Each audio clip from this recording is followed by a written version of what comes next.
Welcome to Excel Books Reviews. So here we pick out amazing books that are solving current challenges people are going through.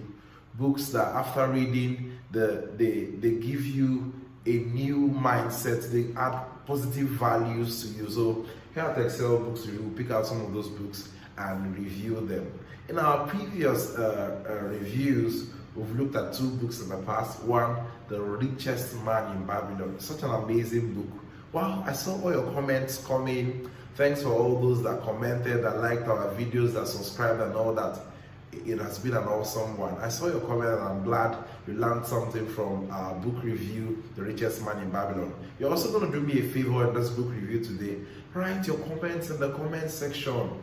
Don't just listen, don't just watch alone. Write your comments in the comment section. Somebody wants to learn something from your comments. What you're going to write, what you're going to learn from this book. The next one we looked at was Think and Grow Rich. Another loaded book. You see, we don't just review any kind of book. We look out for books that are loaded. Think and Grow Rich is another amazing book. Go to our channel Excel Books Review and search out for Think and Grow Rich so that you see the excerpts we shared there. Amazing content. And today we are going to be reviewing the book, The 7 Habits of Highly Effective People. 7 Habits of Highly Effective People. Man, this book is loaded. Do me a favor, get a pen and a paper now. You're about to learn something new from The 7 Habits of Highly Effective People by Stephen R. Covey. It's a very loaded book. Who is an effective person? An excellent person, a high flyer, somebody that scores beyond the bench, somebody that scores beyond cutoff, that beats expectation, a highly effective person. Now, I want to look at the richest persons we admire. They are highly effective people. When we look at those that are exceeding in various fields, they are highly effective people. So now I want to see what are the characters of these people that have made them highly effective. Besides, I didn't tell you, this book has sold over 50 million copies. So it's a wide read book. It's a book that so many persons have read, so many persons are buying, and they are still buying. So it's a must read for everyone. If you've not read this book, please do well to get a copy. Do well to listen to the review, so that when you're reading this book, you're not going to miss out on any content. It's a very loaded book. Now, 7 Habits of Highly Effective People. What are the things that highly effective people do that we can begin to do so that we can become highly effective as they are? There are 7 points and I'm going to share them with you now. If you've not subscribed to our channel, what are you waiting for? Click on the subscription button, like our video, comment, share this video so that others can learn from the excerpts of this review. Don't hurt your knowledge. Share the excerpts of this book so that others can learn as well. Write on the comment section what you've learned. 7 habits of highly effective people. We're going to begin. Number 1 is be proactive. Be proactive. What does it mean to be proactive? Now, we have a lot of persons that allow things just happen to them. They just watch things happen. Whereas we have persons that make things happen. You can be in a firm and you hear persons having some conversations. One will be like, why is this country like this? Another person can say, why is this firm like this? Why is this company like this? They complain and complain and complain about a lot of things that they cannot really change. Now, what does proactive people do? Proactive people begin to ask, what can we do to change some of these things? Which of these things are in our power to change? Now, believe you me, proactive persons are the ones that are at the highest in every firm because they are solution driven. They want to solve the problem. Whereas reactive people want the problem, they want to complain so that people will solve the problem for them. And imagine how long that will take. Are you a proactive or a reactive person? Now, reactive people, the weather affects them. They are like chameleon. If the whole place is getting haywire, they wear that attitude. If the whole place is getting loud, they wear that attitude. Everything affects them. But proactive people, they carry their own weather. They influence things, things don't influence them. They make the change. They don't just watch the change. Reactive people want to watch the change. So you must step out of your comfort zone. You must start asking, what can I do to solve this? Now we are in this part of the world where somebody will be like, the government have not done this. Yes, we know they have not done this. But how long are we going to continue waiting for them to do? We can start from our little areas. How can we start from our little areas? By doing the little we can do.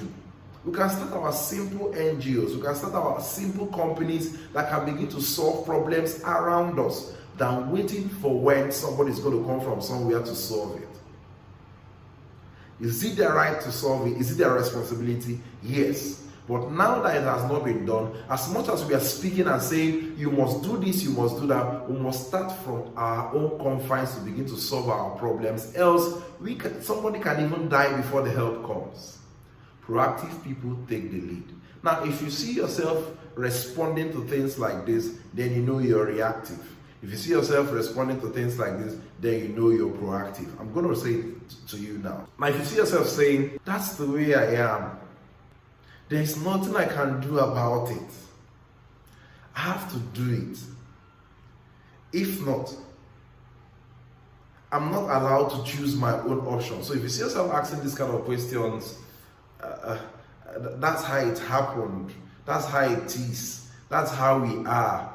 I can't really change from this. You're reactive. But proactive people, they take the lead. They want to solve the problems. Proactive people stay in their area of influence. They stay in things they can control.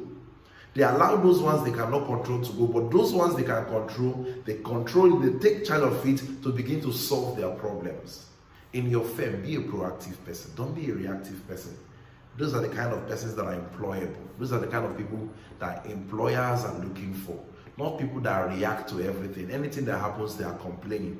Why is this AC not working? Why is this fan not working? You can begin to say, who is meant to fix this AC? Can we call the AC man to fix this AC? That's how to be proactive. Now we'll have an exercise for this first habit. It says, work only on your smaller cycle of influence. Work only on your smaller cycle of influence. Now, make small commitments to yourself and keep them. Now, be a light, not a judge. Be a model, not a critic. Try to solve the problem. Try to be a solution, not a problem. Try to solve the problem. Don't be part of those that are compounding to the problem. You can be in a church and some things are not. Be part of those that will bring out the ideas to solve the problem. The more you're complaining in little cycles, you're compounding to the problem. In that your firm, begin to, how can we solve those problems? Be part of the problem, be part of the solution and not the problem. Habit 2. Begin with the end in mind. This habit too, I'm not emotional. I don't know how to. I'm not so much of an emotional person, but it got to me because in the recent past, I've attended like 2 or 3 funerals. I don't like going for burials, but somehow I had to attend. The part that got me was when they were reading the biography of the man. One came out and said, I wouldn't have amounted to anything somehow if not for this man. God played a major role in my life, but God used this man to make me. The man began to list in some of the achievements that he has, and it was traced to that man. A lot of persons were coming to say, this man was this man was that, this man was this, and this man was that. It really got to me because this man is no longer here to listen to these things. Now, this habit too said, begin with the end in mind. When you die, I know a lot of us who don't want to talk about death, but death is inevitable. When you die, what will be said about you? He said, imagine yourself in a coffin, in a burial, and people are talking about you. What do you want them to say? Now, whatever you want them to say is your greatest heart desires, is the greatest things you want to achieve here on earth. Now, I begin to ask you, those things you want them to say about you on your funeral, what are you doing about them? Do you want to say, if not for this man, so many families of this world will have not been educated? Do you want people to begin to say, he was the best in this field? Do you want people to begin to say in your funeral, if not for this man, there wouldn't have been this invention? What are you going to give back to this world? Say, begin with the end in mind. This is one of the habits of highly influential people. Death motivates them. They know that one day they will die, but that day they will die, what will people say about them? What will they say about you? Beginning with the end in mind. Now, it's in two ways. One is that when somebody is no longer here, what will somebody say? Now, look at Ubon King. Ubon King is no more, but people are talking about him. Look at TB Joshua. He's gone, but a lot of persons are still saying, he was this to them, he was this to them. What will you be remembered for? People will talk on the day of your funeral. What will they say? Would they say he just came and walked? Would they just be saying he was a good man, he was a good man?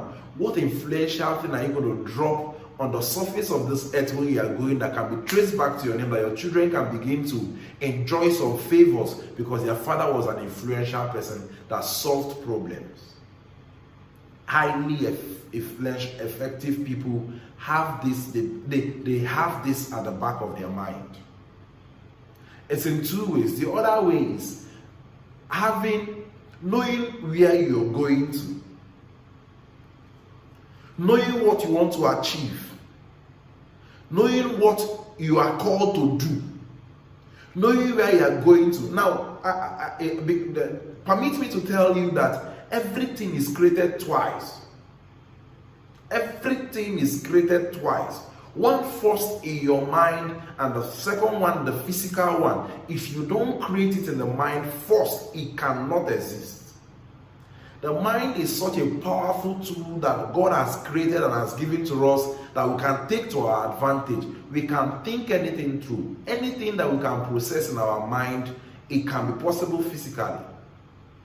If you cannot think it in your mind, it's not possible. I was privileged to be speaking. I was invited somewhere to speak to some young teenagers about the power of the mind. After doing my research, I just began to understand that anybody that can actually sit down and think, anybody that can actually sit down and create powerful images in his mind can actually bring those things to the physical realm. Having the end in mind. You must first of all know where you are going to from your house before you even begin to start your car to go out. If you don't know where you are going to, everywhere looks like the place. Even when you get to your destination, you might not even know you've gotten there because you don't know where you are going to. Have the end of where you are going to in mind. It helps you to coordinate yourself. If your location is US, if your location is maybe Abuja, no matter how beautiful the other buses are, other flights are, you don't want to board those flights because you know where you're going to.